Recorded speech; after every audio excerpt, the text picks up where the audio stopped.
എന്താണ് method overloading? Python programming ലാംഗ്വേജിൽ എങ്ങനെയാണ് മെത്തേഡ് ഓവർലോഡിംഗ് ഇംപ്ലിമെൻറ്റ് ചെയ്യുക? എന്താണ് ഇൻ്റർഫേസസ്? ഒബ്ജക്റ്റ് ഓറിയൻറ്റഡ് പ്രോഗ്രാമിങ്ങിലെ ഈ കൺസെപ്റ്റുകളാണ് ഇന്നത്തെ വീഡിയോയിൽ നമ്മൾ ഡിസ്കസ് ചെയ്യാൻ പോകുന്നത്. ഒരു മെത്തേഡിലേക്ക് പാസ് ചെയ്യുന്ന ആർഗ്യുമെൻസിൻ്റെ എണ്ണം അല്ലെങ്കിൽ ആർഗ്യുമെൻസിൻ്റെ ടൈപ്പ് അനുസരിച്ച് ആ ഫംഗ്ഷനെ അല്ലെങ്കിൽ ആ മെത്തേഡിനെ പല രീതിയിൽ ബിഹേവ് ചെയ്യാൻ പറ്റുമെങ്കിൽ അതിനെ നമുക്ക് ഓവർലോഡിംഗ് എന്ന് വിളിക്കാം. അതായത് നമ്മുടെ കയ്യിലുള്ള ഫംഗ്ഷനിലേക്ക് ഒരു ആർഗ്യുമെൻറ്റ് പാസ് ചെയ്യുമ്പോൾ ഒരു രീതിയിൽ ബിഹേവ് ചെയ്യുക, രണ്ട് ആർഗ്യുമെൻറ്റ് പാസ് ചെയ്യുമ്പോൾ വേറെ രീതിയിൽ ബിഹേവ് ചെയ്യുക, അല്ലെങ്കിൽ മൂന്ന് ആർഗ്യുമെൻറ്റ് പാസ് ചെയ്യുമ്പോൾ വേറെ രീതിയിൽ ബിഹേവ് ചെയ്യുക. അപ്പോൾ അങ്ങനെ നമ്മൾ കൊടുക്കുന്ന ആർഗ്യുമെൻസിൻ്റെ എണ്ണം അല്ലെങ്കിൽ ടൈപ്പ് അനുസരിച്ച് വേറെ വേറെ രീതിയിൽ ബിഹേവ് ചെയ്യുന്ന ഫംഗ്ഷനുകളെ നമ്മൾ ഓവർലോഡ് ചെയ്ത ഫംഗ്ഷൻസ് എന്ന് നമുക്ക് പറയാം. മെത്തേഡ് ഓവർലോഡിങ്ങും മെത്തേഡ് ഓവർ റൈഡിങ്ങും ഡിഫറൻ്റ് ആണ്. ഓവർ റൈഡിങ് എന്താണെന്ന് നമ്മൾ മുമ്പ് ഡിസ്കസ് ചെയ്തിരുന്നു. ഒരു പാരൻറ്റ് ക്ലാസ്സിൽ ഒരു മെത്തേഡ് ഉണ്ട്, അതിനെ ഡിറൈവ് ചെയ്ത ചൈൽഡ് ക്ലാസ്സിൽ അതേ പേരിൽ തന്നെ വേറൊരു മെത്തേഡ് ഉണ്ട്. ചൈൽഡ് ക്ലാസ്സിൻ്റെ ഒരു ഒബ്ജക്റ്റ് ക്രിയേറ്റ് ചെയ്ത് ആ മെത്തേഡിനെ നമ്മൾ വിളിച്ചാൽ ആ ചൈൽഡ് ക്ലാസ്സിലെ മെത്തേഡാണ് എക്സിക്യൂട്ട് ചെയ്യാം. കാരണം ആ പാരൻറ്റ് ക്ലാസ്സിലുണ്ടായിരുന്ന ആ മെത്തേഡിനെ ചൈൽഡ് ക്ലാസ്സിലെ മെത്തേഡ് ഓവർ റൈഡ് ചെയ്തു. കാരണം ഒരേ പേരിലാണ് ആ മെത്തേഡ് എഴുതിയിരിക്കുന്നത്. അതാണ് ഓവർ റൈഡിങ്. എന്നാൽ ഓവർലോഡിങ് എന്ന് പറഞ്ഞാൽ ഒരു ഫംഗ്ഷൻ തന്നെ ഒരേ പേരിലുള്ള ഫംഗ്ഷൻ പല രീതിയിൽ ബിഹേവ് ചെയ്യുന്നതിനെയാണ് ഓവർലോഡിങ് എന്ന് പറയുന്നത്. മെത്തേഡ് ഓവർലോഡിങ്ങും ഫംഗ്ഷൻ ഓവർലോഡിങ്ങും തമ്മിലുള്ള വ്യത്യാസം എന്താ? ഒരു ഫംഗ്ഷൻ ഒരു ക്ലാസ്സിനകത്ത് എഴുതി കഴിഞ്ഞാൽ അതിനെയാണല്ലോ നമ്മൾ മെത്തേഡ് എന്ന് വിളിക്കുന്നത്. അങ്ങനെയുള്ള ഫംഗ്ഷനെ ഓവർലോഡ് ചെയ്താൽ അതിനെ നമ്മൾ മെത്തേഡ് ഓവർലോഡിങ് എന്ന് പറയുന്നു. എന്നാൽ ക്ലാസ്സിന് പുറത്തുള്ള ഫംഗ്ഷനെ ഓവർലോഡ് ചെയ്താൽ അതിനെ ഫംഗ്ഷൻ ഓവർലോഡിംഗ് എന്നും പറയുന്നു. C++, ജാവ തുടങ്ങിയ ലാംഗ്വേജുകളിൽ മെത്തേഡ് ഓവർലോഡിംഗ് ഇംപ്ലിമെൻറ്റ് ചെയ്യുന്നതും പൈത്തണിൽ മെത്തേഡ് ഓവർലോഡ് ഇംപ്ലിമെൻറ്റ് ചെയ്യുന്നതും വേറെ രീതിയിലാണ്. ഉദാഹരണമായി നമുക്ക് ആഡ് എന്ന് പറഞ്ഞ് ഒരു മെത്തേഡ് ഇംപ്ലിമെൻറ്റ് ചെയ്യണം എന്ന് വിചാരിക്കാം. അതിലേക്ക് 2 നമ്പേഴ്സ് പാസ് ചെയ്താലും 3 നമ്പേഴ്സ് പാസ് ചെയ്താലും 4 നമ്പേഴ്സ് പാസ് ചെയ്താലും അതിൻ്റെ സം റിട്ടേൺ ചെയ്യണം. അതിനുള്ള ഒരു എക്സാമ്പിളാണ് നമ്മൾ ചെയ്തു നോക്കാൻ പോകുന്നത്. ഇപ്പോൾ C++, ജാവ അങ്ങനെയുള്ള ലാംഗ്വേജുകളിൽ മെത്തേഡ് ഓവർലോഡിംഗ് ഇംപ്ലിമെൻറ്റ് ചെയ്യുകയാണെങ്കിൽ അതാണ് നിങ്ങൾ സ്ക്രീനിൽ കാണുന്നത്. ആഡ് എന്ന് പറഞ്ഞ് മെത്തേഡ് എഴുതിയിരിക്കുന്നു. അതിലേക്ക് n1 n2 എന്ന 2 പാരാമീറ്റേഴ്സ് പാസ് ചെയ്തു. Return n1 + n2. അപ്പോൾ 2 ആർഗ്യുമെൻറ്റ് പാസ് ചെയ്താൽ ഈ മെത്തേഡാണ് എക്സിക്യൂട്ട് ചെയ്യുക. അതേസമയം 3 ആർഗ്യുമെൻ്റാണ് പാസ് ചെയ്യുന്നുണ്ടെന്നുണ്ടെങ്കിലോ അതിനുവേണ്ടി ആഡ് എന്ന് പറഞ്ഞ് വേറൊരു മെത്തേഡ് എഴുതിയിട്ടുണ്ട്. അതാണ് ഇവിടെ കാണുന്നത് n1 n2 n3. അതിലേക്ക് 3 പാരാമീറ്റർ നമ്മൾ ഡിക്ലെയർ ചെയ്തിട്ടുണ്ട്. അതിലെ n1 + n2 + n3 എന്ന് റിട്ടേൺ ചെയ്യുന്നു. 4 നമ്പർ പാസ് ചെയ്യണമെങ്കിലോ അതിനുവേണ്ടി ആഡ് എന്ന് പറഞ്ഞ് മൂന്നാമത് ഒരു മെത്തേഡ് ഡിക്ലെയർ ചെയ്തിരിക്കുന്നു. അതിലെ n1 n2 n3 n4 അങ്ങനെ 4 പാരാമീറ്റേഴ്സും ഡിക്ലെയർ ചെയ്തിരിക്കുന്നു. അതിൻ്റെ ടോട്ടലാണ് ഇവിടുന്ന് റിട്ടേൺ ചെയ്യുന്നത്. ഇങ്ങനെയാണ് C++ലും ജാവയിലുമെല്ലാം മെത്തേഡ് ഓവർലോഡിംഗ് ഇംപ്ലിമെൻറ്റ് ചെയ്യുക. അതായത് ഒരേ പേരിൽ തന്നെ മൾട്ടിപ്പിൾ ഫങ്ഷൻസ് നമ്മൾ ഡിഫൈൻ ചെയ്യുന്നു. അതിലെ ഡിഫറൻറ്റ് നമ്പർ ഓഫ് പാരാമീറ്റേഴ്സും ഡിക്ലെയർ ചെയ്യുന്നു. അപ്പോൾ എത്ര ആർഗ്യുമെൻ്റാണ് അതിലേക്ക് പാസ് ചെയ്യുന്നത്, ഫംഗ്ഷനിലേക്ക് പാസ് ചെയ്യുന്നത്, അതനുസരിച്ച് അതിന് കറക്റ്റായിട്ടുള്ള ഫംഗ്ഷൻ കറക്റ്റായിട്ടുള്ള മെത്തേഡ് എക്സിക്യൂട്ട് ചെയ്യും. എന്നാൽ ഇങ്ങനെ ഒരു സിൻറ്റാക്സ് പൈത്തൺ സപ്പോർട്ട് ചെയ്യുന്നില്ല. അപ്പോൾ പൈത്തണിൽ എങ്ങനെയാണ് നമ്മൾ മെത്തേഡ് ഓവർലോഡിംഗ് ഇംപ്ലിമെൻറ്റ് ചെയ്യുക? പൈത്തൺ ലാംഗ്വേജിനകത്ത് മെത്തേഡ് ഓവർലോഡിംഗ് ഇംപ്ലിമെൻറ്റ് ചെയ്യണമെങ്കിൽ ഒന്നെങ്കിൽ ഡിഫോൾട്ട് ആർഗ്യുമെൻറ്റ്സ് യൂസ് ചെയ്യും, അല്ലെങ്കിൽ ഫ്ലെക്സിബിൾ ഫംഗ്ഷൻ ആർഗ്യുമെൻറ്റ്സ് യൂസ് ചെയ്യും, അതല്ലെങ്കിൽ കീവേഡ് ആർഗ്യുമെൻറ്റ്സ് യൂസ് ചെയ്യും. ഡിഫോൾട്ട് പാരാമീറ്റേഴ്സ് യൂസ് ചെയ്ത് മെത്തേഡ് ഓവർലോഡിംഗ് ഇംപ്ലിമെൻറ്റ് ചെയ്യുന്നത് എങ്ങനെയാണെന്ന് നോക്കാം. ആഡ് എന്ന് പറഞ്ഞ ഒരു മെത്തേഡ് നമുക്ക് ഡിക്ലെയർ ചെയ്യണം. 2 നമ്പർ കൊടുത്താലും 3 നമ്പർ കൊടുത്താലും 4 നമ്പർ കൊടുത്താലും അതിനെ ആഡ് ചെയ്ത് അതിൻ്റെ റിസൾട്ട് റിട്ടേൺ ചെയ്യുന്ന ഒരു ഫംഗ്ഷനാണ് നമുക്ക് എഴുതേണ്ടത്. അതിനുള്ള കോഡാണ് നിങ്ങൾ സ്ക്രീനിൽ കാണുന്നത്. കാൽക്കുലേറ്റർ എന്ന് പറഞ്ഞ ക്ലാസ്സിൽ ആഡ് എന്ന് പറഞ്ഞ ഒരു മെത്തേഡ് ഡിക്ലെയർ ചെയ്തിട്ടുണ്ട്. അതിൽ കൊടുത്തിരിക്കുന്ന പാരാമീറ്റേഴ്സ് എന്തൊക്കെയാണെന്ന് നോക്കാം. ആദ്യം സെൽഫ് എന്ന് പറയുന്ന പാരാമീറ്റർ, അതെന്താണെന്ന് നമുക്കറിയാം. ഇനി n1 n2 n3 n4 അങ്ങനെ 4 പാരാമീറ്റേഴ്സിനെ ഞാൻ ഡിക്ലെയർ ചെയ്തിട്ടുണ്ട്. അതിൽ n3 = 0 n4 = 0 എന്ന് കൊടുത്തിട്ടുണ്ട്. അതിൻ്റെ അർത്ഥം n3യുടെയും n4ൻ്റെയും ഡിഫോൾട്ട് വാല്യൂസ് ആണ് 0 എന്നാണ്. എന്ന് പറഞ്ഞാൽ n3യിലേക്കും n4ലേക്കും വാല്യൂസ് നമ്മളൊന്നും പാസ് ചെയ്തില്ലെങ്കിൽ അത് ഓട്ടോമാറ്റിക്കലി 0 ആയിട്ട് എടുത്തുകൊള്ളും. ഇവിടെ n1ഉം n2നും ഡിഫോൾട്ട് വാല്യൂസ് ഒന്നും കൊടുത്തിട്ടില്ല. അപ്പോൾ 2 നമ്പേഴ്സ് എന്തായാലും കൊടുത്തിരിക്കണം. 3ാമത്തെ നമ്പറും 4ാമത്തെ നമ്പറും നിങ്ങൾക്ക് ആവശ്യമുണ്ടെങ്കിൽ മാത്രം കൊടുത്താൽ മതി. ഇങ്ങനെയാണ് നമ്മൾ പാരാമീറ്റേഴ്സിലേക്ക് ഡിഫോൾട്ട് വാല്യൂസ് കൊടുക്കുന്നത്. ഇനി ആഡ് എന്ന് പറഞ്ഞ മെത്തേഡിലേക്ക് 2 ആർഗ്യുമെൻറ്റ് പാസ് ചെയ്തിട്ട് കോൾ ചെയ്യാം. അതാണ് ആഡ് ഓഫ് 10,20 എന്ന് കൊടുത്തിരിക്കുന്നത്. ഇനി ആഡ് എന്ന് പറഞ്ഞ മെത്തേഡിലേക്ക് 3 ആർഗ്യുമെൻറ്റ്സും പാസ് ചെയ്തു 10,20, 30. അവസാനം ആഡ് എന്ന് പറയുന്ന മെത്തേഡിലേക്ക് 4 ആർഗ്യുമെൻറ്റും പാസ് ചെയ്തു 10, 20, 30, 40. ഈ കോഡൊന്ന് എക്സിക്യൂട്ട് ചെയ്യാം. ആദ്യം 10 + 20 പ്രിൻറ്റ് ചെയ്തു, പിന്നെ 10 + 20 + 30 പ്രിൻറ്റ് ചെയ്തു, പിന്നെ 10 + 20 + 30 + 40 പ്രിൻറ്റ് ചെയ്തു. ഇത് എങ്ങനെയാണ് വർക്ക് ചെയ്തത്? ആദ്യം ആഡ് മെത്തേഡിനെ വിളിക്കുമ്പോൾ നമ്മൾ 10ഉം 20 എന്ന് പറഞ്ഞ 2 ആർഗ്യുമെൻറ്റ്സിനെ മാത്രമേ പാസ് ചെയ്തുള്ളൂ. ആ സമയത്ത് പൈത്തൺ എററൊന്നും കാണിച്ചില്ല. N3ക്കും N4ലേക്കും വാല്യൂ തന്നിട്ടില്ല എന്ന് പറഞ്ഞ് എറർ കാണിച്ചില്ല. കാരണം എന്താ, അതിലേക്ക് നമ്മൾ ഡിഫോൾട്ട് പാരാമീറ്റേഴ്സ് കൊടുത്തിട്ടുണ്ട്. അപ്പോൾ കമ്പൈലർ അത് കാണുമ്പോൾ മനസ്സിലായി, ഓക്കെ N3യിലേക്ക് 0 ഉണ്ട്, N4ലേക്ക് 0 ഉണ്ട്, പിന്നെ ഞാൻ കംപ്ലൈൻറ്റ് ചെയ്യേണ്ട ആവശ്യം എന്താ, എനിക്ക് ഡിഫോൾട്ട് വാല്യൂസ് ഉണ്ടല്ലോ. അപ്പോൾ അതുകൊണ്ട് ഇത് വർക്ക് ചെയ്തു. ഇനി 10, 20, 30 എന്ന് പറയുമ്പോഴോ N1ലേക്ക് 10, N2ലേക്ക് 20, N3യിലേക്ക് 30 അസൈൻ ചെയ്തു. അതേസമയം N4ലേക്ക് വാല്യൂ ഒന്നും കൊടുത്തിട്ടില്ല. പക്ഷേ പൈത്തൺ കമ്പൈലർ ഇവിടെയും എറർ കാണിക്കില്ല. എന്താ കാരണം, N4ന് ഒരു ഡിഫോൾട്ട് വാല്യൂ നമ്മൾ കൊടുത്തിട്ടുണ്ട്. ഇനി അവസാനം ആഡ് മെത്തേഡിലേക്ക് 10, 20, 30, 40 അങ്ങനെ 4 വാല്യൂസും പാസ് ചെയ്തു. അപ്പോൾ ഇവിടെ N1ലേക്കും N2ലേക്കും N3ലേക്കും N4ലേക്കും നമ്പേഴ്സ് അസൈൻ ചെയ്തു. ഇനി എല്ലാ കേസിലും ഇവിടെ N1 + N2 + N3 + N4 എന്നാണ് കാൽക്കുലേറ്റ് ചെയ്യുന്നത്. ഇവിടെ N3ക്കും N4ലേക്കും വാല്യൂ ഒന്നും കൊടുത്തില്ലെങ്കിൽ അതിന് 0 അസൈൻ ചെയ്യുന്നുണ്ട്. അതുകൊണ്ടാണ് ഇവിടെ എററൊന്നും കാണിക്കാതിരുന്നത്. അപ്പോൾ ഇവിടെ ആഡ് എന്ന് പറഞ്ഞ മെത്തേഡിനെ 3 രീതിയിൽ വിളിച്ചിരിക്കുന്നു. 2 ആർഗ്യുമെൻറ്റ് വെച്ച് വിളിച്ചിരിക്കുന്നു, 3 ആർഗ്യുമെൻറ്റ് വെച്ച് വിളിച്ചിരിക്കുന്നു, 4 ആർഗ്യുമെൻറ്റ് കൊടുത്തും വിളിച്ചിരിക്കുന്നു. അപ്പോൾ ഇങ്ങനെയാണ് നമ്മൾ ഡിഫോൾട്ട് പാരാമീറ്റേഴ്സ് യൂസ് ചെയ്ത് പൈത്തണിൽ മെത്തേഡ് ഓവർലോഡിംഗ് ഇംപ്ലിമെൻറ്റ് ചെയ്യുന്നത്. ഇവിടെ ആഡ് മെത്തേഡിന് ഒരു ലിമിറ്റേഷൻ ഉണ്ട്. എന്താണ്, 4 ആർഗ്യുമെൻറ്റ്സ് മാത്രമേ മാക്സിമം പാസ് ചെയ്യാൻ പറ്റുള്ളൂ. അഞ്ചാമത് ഒരു നമ്പറിനെ ആഡ് മെത്തേഡിലേക്ക് പാസ് ചെയ്യാൻ പറ്റില്ല. അപ്പോൾ അങ്ങനത്തെ സിറ്റുവേഷനിൽ കുറച്ചുകൂടെ ഫ്ലെക്സിബിൾ ആയിട്ട് മെത്തേഡ് ഓവർലോഡിംഗ് ഇംപ്ലിമെൻറ്റ് ചെയ്യുന്ന എക്സാമ്പിളാണ് നമ്മൾ ഇനി നോക്കാൻ പോകുന്നത്. ഇവിടെയും കാൽക്കുലേറ്റർ എന്ന് പറയുന്ന ക്ലാസ്സിൽ ആഡ് എന്ന് പറയുന്ന ഒരു മെത്തേഡ് ഡിക്ലെയർ ചെയ്തിട്ടുണ്ട്. ആ മെത്തേഡിനകത്ത് സെൽഫ് കൂടാതെ ഒരു പാരാമീറ്റർ മാത്രമേ ഞാൻ ഡിക്ലെയർ ചെയ്തിട്ടുള്ളൂ. *args പാരാമീറ്ററിന് മുമ്പ് സ്റ്റാർ എന്ന് കൊടുത്തിരിക്കുന്നു. args എന്ന് പറയുന്നത് പാരാമീറ്ററിൻ്റെ നെയിം. അവിടെ നിങ്ങൾക്ക് എന്ത് വേണമെങ്കിലും കൊടുക്കാം, എന്നോ ബിന്നോ എന്നോ എന്ത് വേണമെങ്കിലും കൊടുക്കാം. പക്ഷേ അതിനു മുമ്പ് കൊടുത്തിരിക്കുന്ന സ്റ്റാർ ഈ പാരാമീറ്ററിലേക്ക് എത്ര വാല്യൂസ് വേണമെങ്കിലും പാസ് ചെയ്യാം എന്നാണ് പറയുന്നത്. എന്ന് പറഞ്ഞാൽ നമുക്ക് ഒരു ആർഗ്യുമെൻറ്റ് വേണമെങ്കിൽ പാസ് ചെയ്യാം, 2 ആർഗ്യുമെൻറ്റ് പാസ് ചെയ്യാം, 3 ആർഗ്യുമെൻറ്റ് പാസ് ചെയ്യാം, 4 ആർഗ്യുമെൻറ്റ് പാസ് ചെയ്യാം. ഇവിടെ നോക്കൂ, ഇവിടെ ആദ്യം 2 ആർഗ്യുമെൻറ്റാണ് പാസ് ചെയ്തിരിക്കുന്നു, 10, 20. പിന്നെ 3 ആർഗ്യുമെൻറ്റാണ് പാസ് ചെയ്തിരിക്കുന്നു, പിന്നെ 4 ആർഗ്യുമെൻറ്റ് പാസ് ചെയ്തിരിക്കുന്നു, പിന്നെ 5 ആർഗ്യുമെൻറ്റ്സ് പാസ് ചെയ്തിരിക്കുന്നു. ഇനി നമുക്ക് 6 7 എത്ര ആർഗ്യുമെൻറ്റ്സ് വേണമെങ്കിലും ആഡ് മെത്തേഡിലേക്ക് നമുക്ക് പാസ് ചെയ്യാം. അങ്ങനെ പാസ് ചെയ്ത് കഴിഞ്ഞാൽ അതെല്ലാം args എന്ന് പറയുന്ന ഈ പാരാമീറ്ററിൽ സ്റ്റോർ ചെയ്യും. ഒരു ട്യൂപ്പിളായിട്ട് സ്റ്റോർ ചെയ്ത് വയ്ക്കും. ട്യൂപ്പിൾ എന്താണെന്ന് നമ്മൾ മുമ്പ് പറഞ്ഞിരുന്നു. ചേഞ്ച് ചെയ്യാൻ പറ്റാത്ത ഒരു ലിസ്റ്റ് ഓഫ് വാല്യൂസിനെയാണ് ട്യൂപ്പിൾ എന്ന് പറയുന്നത് എന്ന് നമ്മൾ മുമ്പ് ഒരു വീഡിയോയിൽ ഡിസ്കസ് ചെയ്തിരുന്നു. അപ്പോൾ ഇവിടെ ശ്രദ്ധിക്കേണ്ട കാര്യം, ഒരു പാരാമീറ്റർ ഡിക്ലെയർ ചെയ്യുമ്പോൾ ആ പാരാമീറ്റർ നെയിമിന് മുൻപ് ഒരു സ്റ്റാർ കൊടുക്കുകയാണെങ്കിൽ ആ പാരാമീറ്ററിലേക്ക് നമുക്ക് എത്ര ആർഗ്യുമെൻറ്റ്സിനെ വേണമെങ്കിലും പാസ് ചെയ്യാം. ഇനി ഫംഗ്ഷൻ എന്താ ചെയ്യുന്നത്? ഈ ഫംഗ്ഷൻ സം ഓഫ് args എന്നാണ് പറയുന്നത്. ഈ സം ഫംഗ്ഷനിലേക്ക് args എന്ന് പറയുന്ന പാരാമീറ്റർ കൊടുത്ത് എന്ത് സംഭവിക്കും? ആ ട്യൂപ്പിളിലെ എല്ലാ വാല്യൂസും കൂടെ സം ചെയ്ത് അതിനെയാണ് ഇവിടെ റിട്ടേൺ ചെയ്യുക.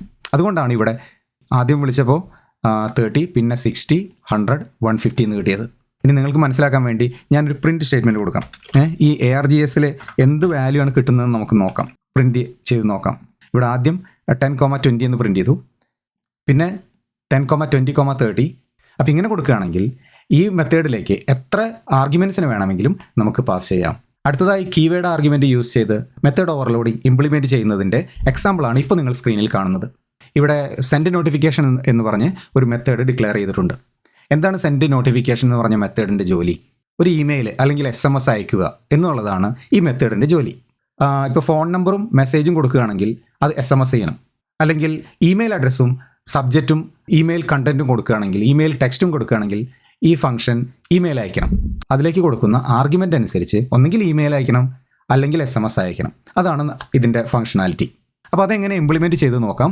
ഈ സെൻഡ് നോട്ടിഫിക്കേഷനകത്ത് ഞാൻ സെൽഫ് കൂടാതെ method, email, subject, phone, message അങ്ങനെ 5 പാരാമീറ്റേഴ്സ് കൂടെ ഡിക്ലെയർ ചെയ്തിട്ടുണ്ട്. അപ്പോൾ ഇവിടെ മെത്തേഡിന് ഡിഫോൾട്ട് വാല്യൂ കൊടുത്തിട്ടില്ല. ഇമെയിലിന് നണ്ണാണ് ഡിഫോൾട്ട് വാല്യൂ, സബ്ജക്റ്റ് നണ്ണാണ്, ഫോൺ നണ്ണാണ്, മെസ്സേജ് ബ്ലാങ്ക് ആയിട്ടും കൊടുത്തിട്ടുണ്ട്. മെത്തേഡ് ഒഴികെ എല്ലാത്തിനും ഡിഫോൾട്ട് വാല്യൂസ് കൊടുത്തിട്ടുണ്ട്. മെത്തേഡിലെ വാല്യൂ ഇമെയിൽ ആണെങ്കിൽ എന്ത് ചെയ്യും? ഇവിടെ സെൻഡ് ഇമെയിൽ എന്ന് പറഞ്ഞിട്ട് ഒരു മെസ്സേജ് പ്രിൻറ്റ് ചെയ്തിട്ടുണ്ട്. അതുപോലെ മെത്തേഡിലെ വാല്യൂ SMS എന്നാണെങ്കിലോ, അങ്ങനെയാണെങ്കിൽ മെസ്സേജ് ചെയ്തു എന്നുള്ള ഒരു മെസ്സേജും അവിടെ പ്രിൻറ്റ് ചെയ്യും. അപ്പോൾ അത്രയാണ് അവിടെ നടക്കുന്നത്. നോട്ടിഫയർ എന്ന് പറയുന്നതാണല്ലോ ക്ലാസിൻ്റെ പേര്. അപ്പോൾ അതിൻ്റെ ഒരു ഒബ്ജക്റ്റ് നമ്മൾ ക്രിയേറ്റ് ചെയ്തു. ഇനി ആദ്യം എനിക്ക് ഇമെയിലാണ് അയക്കേണ്ടത്. അപ്പോൾ ഇവിടെ സെൻഡ് നോട്ടിഫിക്കേഷനെ കോൾ ചെയ്യാണ്. അതിലേക്ക് ഞാൻ മെത്തേഡ് ഈക്വൽ ടു ഇമെയിൽ എന്ന് കൊടുത്തു. അപ്പോൾ ഇവിടെ നിങ്ങൾ നോക്കണം, വെറുതെ ഒരു ആർഗ്യുമെൻറ്റ് പാസ് ചെയ്യുന്നതിന് പകരം parameter name equal to email എന്നാണ് കൊടുത്തിരിക്കുന്നത്. അതുപോലെ email equal to email address കൊടുത്തു. അതായത് പാരാമീറ്ററിൻ്റെ പേര് ഇവിടെ എന്തായിരുന്നു? ഇമെയിൽ എന്നായിരുന്നു. ഇമെയിൽ ഈക്വൽ ടു ഇമെയിൽ കൊടുത്തു. അതുപോലെ സബ്ജക്റ്റിലേക്കും മെസ്സേജിലേക്കും നമ്മൾ വാല്യൂ പാസ് ചെയ്തു. നമ്മൾ ഇതുവരെ ചെയ്തതിലെല്ലാം ആർഗ്യുമെൻറ്റ്സ് മാത്രമേ, വാല്യൂസ് മാത്രമേ നമ്മൾ കൊടുത്തിരുന്നുള്ളൂ. ഇതിനാണ് കീവേഡ് ആർഗ്യുമെൻറ്റ്സ് എന്ന് പറയാം. പാരാമീറ്ററിൻ്റെ പേരെന്താണോ ആ പേര് കൂടെ നമ്മൾ ആർഗ്യുമെൻറ്റ് പാസ് ചെയ്യുമ്പോൾ നമ്മളിവിടെ പറയുകയാണ്. അതായത് നമ്മൾ പറയുകയാണ് ഇന്ന പാരാമീറ്ററിലേക്ക് ഇന്ന വാല്യൂ അസൈൻ ചെയ്യണം, മെത്തേഡിലേക്ക് ഇമെയിൽ പാസ് ചെയ്യണം, ഇമെയിലിലേക്ക് ഇമെയിൽ അഡ്രസ്സ് വേണം, സബ്ജക്റ്റിലേക്ക് സബ്ജക്റ്റ് വേണം. ഇങ്ങനെ ഓരോ പാരാമീറ്ററിൻ്റെ പേരും അതിലേക്കുള്ള വാല്യൂ നമ്മൾ പറയാം. അതുപോലെ SMS അയക്കണമെങ്കിലോ സെൻഡ് നോട്ടിഫിക്കേഷനെ തന്നെയാണ് വിളിക്കുന്നത്. ഇവിടെ നമ്മൾ 3 ആർഗ്യുമെൻറ്റേ പാസ് ചെയ്യുന്നുള്ളൂ. അപ്പോൾ ഇവിടെ നമ്മൾ പറയാം മെത്തേഡിലേക്ക് SMS അസൈൻ ചെയ്യേണ്ടത്, അതുപോലെ ഫോണിലേക്ക് ഫോൺ നമ്പർ അസൈൻ ചെയ്യണം, മെസ്സേജ് ഇതാണ് SMS അയക്കേണ്ട മെസ്സേജ്. അപ്പോൾ ഇവിടെ 3 പാരാമീറ്ററേ പാസ് ചെയ്തുള്ളൂ. അപ്പോൾ ഇവിടെ എന്ത് സംഭവിക്കുന്നതെന്നുണ്ടെങ്കിൽ നമ്മൾ പാരാമീറ്ററിൻ്റെ പേര് പറയുന്നത് കൊണ്ട് ആ കറക്റ്റ് പാരാമീറ്ററിലേക്ക് വാല്യൂ അസൈൻ ചെയ്യും. ഇവിടുന്ന് പറയുകയാണ് മെത്തേഡിലെ SMS എന്ന്. ഓക്കെ, അത് ഇങ്ങോട്ട് പോയി. അത് കഴിഞ്ഞ് ഫോൺ നമ്പർ ഈക്വൽ ടു എന്ന് പറയുമ്പോൾ ഇവിടെയാണ് ഫോൺ നമ്പർ ഇരിക്കുന്നത് അല്ലേ. ഇവിടെ ഇമെയിലിനെയും സബ്ജക്റ്റിനെയും സ്കിപ്പ് ചെയ്തു. നമ്മൾ കീവേഡ് കൊടുത്തില്ല, അതായത് പാരാമീറ്ററിൻ്റെ നെയിം പറഞ്ഞിട്ടില്ലെങ്കിൽ എന്ത് സംഭവിക്കും? ഇവിടെ എറർ വരും. കാരണം ഓർഡറിൽ ആർഗ്യുമെൻറ്റ് പാസ് ചെയ്തില്ലെങ്കിൽ എറർ വരും. അപ്പോൾ അത് ഒഴിവാക്കാൻ വേണ്ടിയാണ് പാരാമീറ്റർ നെയിം സ്പെസിഫൈ ചെയ്തത്. അതുപോലെ message equal to this is SMS എന്ന് പറയുമ്പോൾ എവിടേക്കാണ് പോവുക? ഇവിടേക്കാണ് പോവുക. ഇനി ഇവിടെ പൈത്തൺ കമ്പൈലർ ഇവിടെ 2 പാരാമീറ്ററിലേക്കും വാല്യൂ കൊടുത്തിട്ടില്ല എന്ന് പറഞ്ഞ് എറർ കാണിക്കുന്നില്ല. എന്തുകൊണ്ടാണ്? കാരണം ഇമെയിലിലേക്കും സബ്ജക്റ്റിലേക്കും ഡിഫോൾട്ട് വാല്യൂസ് കൊടുത്തിട്ടുണ്ട്. അപ്പോൾ ഇവിടെ 2 കാര്യങ്ങൾ നമ്മൾ യൂസ് ചെയ്തു. ഒന്ന് ഡിഫോൾട്ട് വാല്യൂസിന് യൂസ് ചെയ്തു, കീവേഡ് ആർഗ്യുമെൻറ്റ്സിന് യൂസ് ചെയ്തു. ഇനി ഇതിൻ്റെ റിസൾട്ട് നമുക്ക് നോക്കാം. ഇമെയിൽ സെൻഡ് ചെയ്യാൻ പറഞ്ഞപ്പോൾ send email to user@example.com with hello and this is the email എന്ന് പറഞ്ഞു.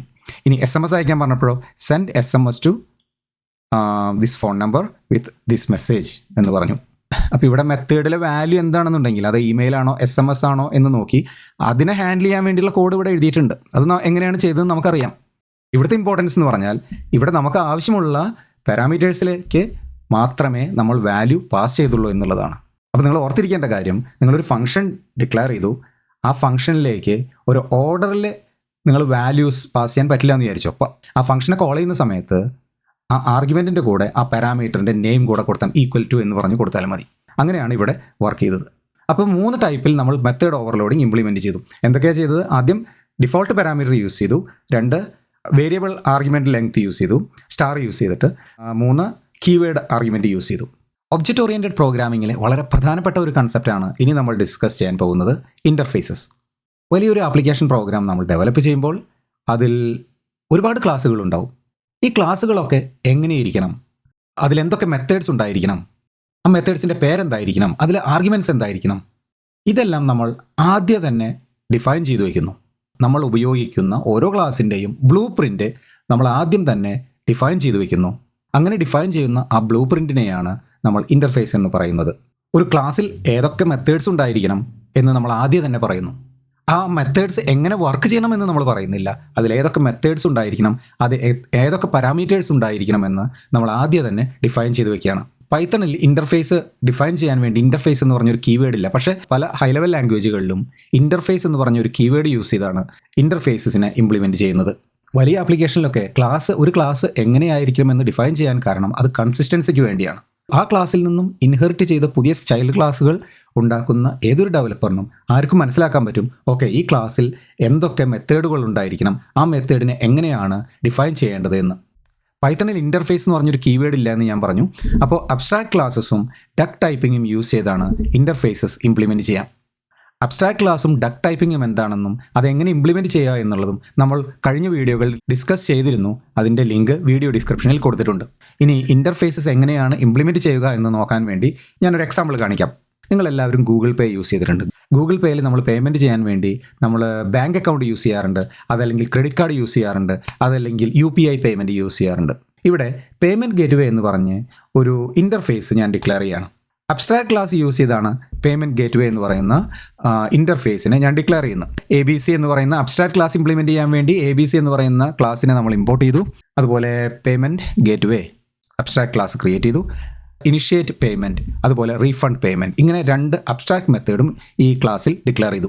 അപ്പോൾ നമ്മളിവിടെ പറയുകയാണ് പേയ്മെൻറ്റ് ഗേറ്റ്വേ എന്ന് പറയുന്നതാണ് ഇവിടുത്തെ ഇൻ്റർഫേസ്. ആദ്യം നമ്മൾ UPI പേയ്മെൻറ്റ് ഗേറ്റ്വേ ഇംപ്ലിമെൻറ്റ് ചെയ്യാം.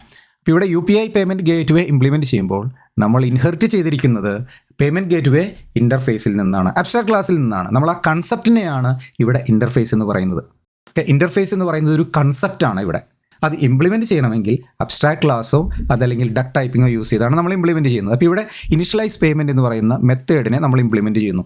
ഇനി UPI ആയിട്ടാണ് നമ്മൾ പേയ്മെൻറ്റ് ചെയ്യുന്നതെന്നുണ്ടെങ്കിൽ അതിലേക്ക് എമൗണ്ടും റെസിപ്പിയൻറ്റിൻ്റെ ID ആണ് നമ്മൾ അതിൽ റിസീവ് ചെയ്യുന്നത്. അതുകൊണ്ടാണ് ഈ 2 പാരാമീറ്റർ കൊടുത്തത്. ഇനി റീഫണ്ട് ചെയ്യുമ്പോഴും അതുപോലെ തന്നെ ട്രാൻസാക്ഷൻ IDയും എമൗണ്ടും കൊടുക്കുന്നു. ഇനി ക്രെഡിറ്റ് കാർഡ് യൂസ് ചെയ്താണ് പേയ്മെൻറ്റ് ചെയ്യണമെന്നുണ്ടെങ്കിൽ ഇവിടെ എമൗണ്ടും കാർഡ് ഡീറ്റെയിൽസുമാണ് ഇവിടെ പാസ് ചെയ്യുന്നത്.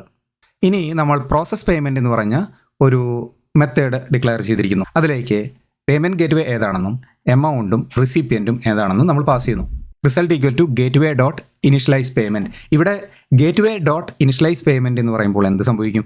ഈ ഗേറ്റ്വേയിലേക്ക് ഇവിടെ നിന്ന് പാസ് ചെയ്യുന്നത് ഒന്നെങ്കിൽ UPI പേയ്മെൻറ്റ് ഗേറ്റ്വേയുടെ ഇൻസ്റ്റൻസ് ആയിരിക്കാം, അതല്ലെങ്കിൽ കാർഡ് പേയ്മെൻറ്റ് ഗേറ്റ്വേയുടെ ഇൻസ്റ്റൻസ് ആയിരിക്കാം. 2 ഒബ്ജക്റ്റിനകത്തും ഇനിഷ്യലൈസ് പേയ്മെൻറ്റ് എന്ന് പറഞ്ഞ ഒരു മെത്തേഡുണ്ട്. അപ്പോൾ പ്രോസസ് പേയ്മെൻറ്റിൻ്റെ ജോലി എന്താ? പ്രോസസ് പേയ്മെൻറ്റ് ജോലി ഇവിടെ കിട്ടിയിരിക്കുന്ന പാരാമീറ്ററിൽ കിട്ടിയിരിക്കുന്ന ഏത് ഒബ്ജക്റ്റിൻ്റെ റെഫറൻസ് ആണ് അതിൽ ഇനിഷ്യലൈസ് പേയ്മെൻറ്റിനെ വിളിക്കുക എന്നുള്ളതാണ് അർത്ഥം. അപ്പോൾ ഇവിടെ പ്രോസസ് പേയ്മെൻറ്റ് എന്ന് പറഞ്ഞ മെത്തേഡിനെ ആദ്യം UPI ഗേറ്റ്വേ വെച്ച് വിളിച്ചപ്പോൾ UPI ഗേറ്റ്വേ യൂസ് ചെയ്ത് പേയ്മെൻറ്റ് നടത്തി. അതേസമയം രണ്ടാമത് പ്രോസസ് പേയ്മെൻറ്റ് എന്ന് പറയുന്ന മെത്തേഡിനെ കാർഡ് ഗേറ്റ്വേ വെച്ച് വിളിച്ചപ്പോൾ ക്രെഡിറ്റ് കാർഡ് യൂസ് ചെയ്ത് പേയ്മെൻറ്റ് ചെയ്തു. ഇനി നമുക്ക് അഡീഷണലായിട്ട് ബാങ്ക് അക്കൗണ്ട് യൂസ് ചെയ്ത് പേയ്മെൻറ്റ് ചെയ്യണമെങ്കിൽ നമുക്ക് പുതിയൊരു ഒരു ചൈൽഡ് ക്ലാസ് ക്രിയേറ്റ് ചെയ്യാം, ബാങ്ക് പേയ്മെൻറ്റ് ഗേറ്റ്വേ എന്ന് പറഞ്ഞിട്ട്. അത് നമ്മൾ ഡിറൈവ് ചെയ്തു വരുന്നത് ഈ പേയ്മെൻറ്റ് ഗേറ്റ്വേ എന്ന് പറയുന്ന ഇൻ്റർഫേസിൽ നിന്നാണ്. നമ്മളങ്ങനെ ബാങ്ക് അക്കൗണ്ട് യൂസ് ചെയ്ത് പേയ്മെൻറ്റ് ചെയ്യാനുള്ള ഗേറ്റ്വേ ഡിഫൈൻ ചെയ്യുമ്പോഴും 2 മെത്തേഡ് നമ്മൾ ഡിഫൈൻ ചെയ്യണം. എന്താണ്? ഒരെണ്ണം ഇനിഷ്യലൈസ് പേയ്മെൻറ്റ്, ഒരെണ്ണം റീഫണ്ട് പേയ്മെൻറ്റ്. അതായത് UPI വെച്ച് ചെയ്യുകയാണെങ്കിലും ക്രെഡിറ്റ് കാർഡ് വെച്ചാണെങ്കിലും ബാങ്ക് വെച്ചാണെങ്കിലും എല്ലാത്തിലും ഈ 2 കാര്യങ്ങൾ ചെയ്യണമല്ലോ. ഇനി ബാങ്ക് പേയ്മെൻറ്റും നടത്തണം, റീഫണ്ടും വേണം. അപ്പോൾ ഇവിടെ പേയ്മെൻറ്റ് ഗേറ്റ്വേ എന്ന് പറയുന്ന ഇൻ്റർഫേസ് അല്ലെങ്കിൽ അബ്സ്ട്രാക്ട് ക്ലാസ് ഇവിടെ എൻഫോഴ്സ് ചെയ്യണം. എന്താണ്? എങ്ങനെയായിരിക്കണം ചൈൽഡ് ക്ലാസ്സുകൾ ഡിഫൈൻ ചെയ്യേണ്ടത്, അതിൽ നിന്നും ഡിറൈവ് ചെയ്യുന്ന ഏത് ചൈൽഡ് ക്ലാസ്സിലും ഏതൊക്കെ മെത്തേഡ്സ് ഉണ്ടായിരിക്കണം എന്ന് എൻഫോഴ്സ് ചെയ്യണം. അപ്പോൾ അതിനാൽ കോഡ് ഇംപ്ലിമെൻറ്റ് ചെയ്യുന്ന സമയത്ത് ഇംപ്ലിമെൻറ്റ് ചെയ്യുന്ന ആൾക്കറിയാം എന്തൊക്കെയാണ് അയാൾ ഇംപ്ലിമെൻറ്റ് ചെയ്യേണ്ടത്. ഈ ഗേറ്റ്വേ ഇംപ്ലിമെൻറ്റ് ചെയ്യുമ്പോൾ പുതിയൊരു പേയ്മെൻറ്റ് ഗേറ്റ്വേ ഇംപ്ലിമെൻറ്റ് ചെയ്യുമ്പോൾ അതിനകത്ത് എന്തെല്ലാം മെത്തേഡ്സ് ഇംപ്ലിമെൻറ്റ് ചെയ്യണം എന്നുള്ളത് അയാൾക്കറിയാം. ഞാൻ നേരത്തെ പറഞ്ഞു എന്തൊക്കെ മെത്തേഡ്സ് ഡിഫൈൻ ചെയ്യണമെന്നാണ് എൻഫോഴ്സ് ചെയ്യുന്നുള്ളൂ, അത് എങ്ങനെ വർക്ക് ചെയ്യണമെന്ന് എൻഫോഴ്സ് ചെയ്യുന്നില്ല. അതുകൊണ്ടാണ് നമ്മൾ UPI വെച്ച് പേയ്മെൻറ്റ് ചെയ്യുമ്പോൾ വേറെ രീതിയിലായിരിക്കും ഫങ്ഷണാലിറ്റി വർക്ക് ചെയ്യുന്നത്. അതുപോലെ ക്രെഡിറ്റ് കാർഡ് വെച്ചാണെങ്കിൽ വേറെ രീതിയിലാണ്, ബാങ്ക് അക്കൗണ്ട് വെച്ച് ചെയ്യുമ്പോൾ വേറെ രീതിയിലാണ് ചെയ്യുന്നത്. അപ്പോൾ ഇങ്ങനെയാണ് പൈത്തൺ ലാംഗ്വേജിനകത്ത് ഇൻ്റർഫേസസ് ഇംപ്ലിമെൻറ്റ് ചെയ്യുക. അപ്പോൾ ഇന്നത്തെ വീഡിയോയിൽ മെത്തേഡ് ഓവർലോഡിങ് എന്താണെന്ന് നോക്കി. മെത്തേഡ് ഓവർലോഡിങ്ങും ഫംഗ്ഷൻ ഓവർലോഡിങ്ങും തമ്മിലുള്ള ഡിഫറൻസ് മനസ്സിലായി. ഓവർറൈഡിങ്ങും ഓവർലോഡിങ്ങും തമ്മിലുള്ള ഡിഫറൻസും അതുപോലെ ഇൻ്റർഫേസസും എന്താണെന്ന് മനസ്സിലാക്കി. അടുത്ത വീഡിയോയിൽ ഒബ്ജക്റ്റ് ഓറിയൻറ്റഡ് പ്രോഗ്രാമിങ്ങിലെ 2 കൺസെപ്റ്റ് കൂടെ നമ്മൾ ഡിസ്കസ് ചെയ്യാൻ പോവുകയാണ്. ഒന്ന് method resolution order, 2 composition and aggregation. അടുത്ത വീഡിയോവുമായി വീണ്ടും കാണാം. അതുവരെ ബൈ.